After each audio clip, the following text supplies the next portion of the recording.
1971 भारत और पाकिस्तान के बीच युद्ध की आग धधक रही थी।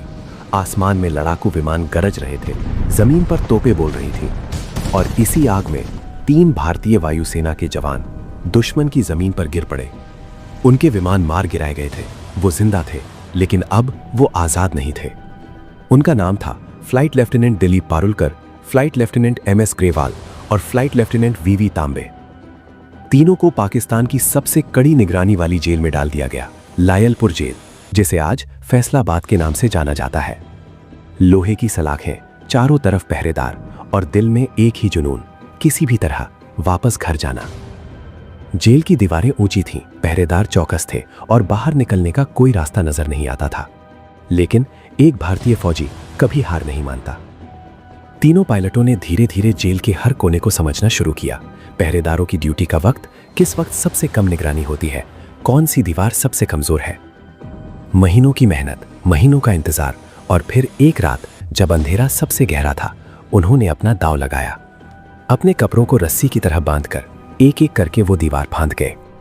बाहर था पाकिस्तान की रात का सन्नाटा और सामने था हजारों किलोमीटर लंबा अनजान रास्ता। जमीन पर पांव पड़ते ही खतरा शुरू हो गया था। पाकिस्तानी फौज को जल्द ही पता चल गया कि 3 कैदी फरार हो गए हैं। हर तरफ सर्च ऑपरेशन शुरू हो गया, गाड़ियां दौड़ने लगी, चेक पोस्ट पर अलर्ट जारी हो गया। और वो तीनों बिना नक्शे के, बिना खाने के, बिना किसी मदद के दुश्मन के देश में छुपते भागते आगे बढ़ रहे थे। दिन में वो छुप जाते, खेतों में, नालों में, झाड़ियों के पीछे। रात को चलते, तारों को देखकर दिशा पकड़ते हुए। भूख थी, प्यास थी, थकान थी, लेकिन डर उन्होंने अपने दिल से निकाल दिया था। वो पायलट थे, आसमान की ऊंचाइयों पर उड़ने वाले। जमीन पर घुटने टेकना उनकी फितरत नहीं थी। कई दिनों की इस जानलेवा यात्रा में एक पल ऐसा भी आया जब वो लगभग पकड़े जाने वाले थे। एक पाकिस्तानी गश्ती दल उनके बेहद करीब से गुजरा। सांसें रोकनी पड़ी, एक भी आवाज और सब खत्म हो जाता। वो पल शायद उनकी जिंदगी का सबसे लंबा पल था। लेकिन किस्मत ने साथ दिया, गश्ती दल आगे बढ़ गया और वो तीनों एक बार फिर चल पड़े। कई दिनों की ये थका देने वाली यात्रा आखिरकार एक मोड़ पर आई। अफगानिस्तान की सरहद। उस वक्त अफगानिस्तान एक तटस्थ देश था। अगर वो वहां पहुंच जाते तो शायद उन्हें सुरक्षित रास्ता मिल सकता था। और वो पहुंचे।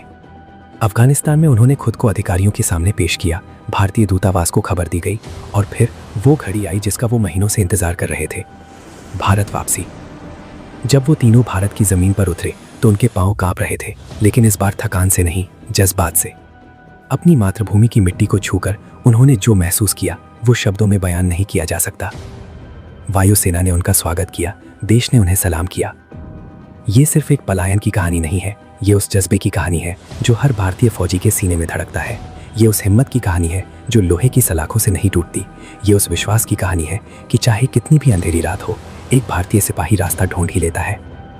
दिलीप पारुलकर, MS ग्रेवाल और VV तांबे, आपने साबित किया कि वर्दी सिर्फ कपड़ा नहीं होती, वर्दी एक इरादा होती है और वो इरादा कोई जेल नहीं तोड़ सकती। जय हिंद।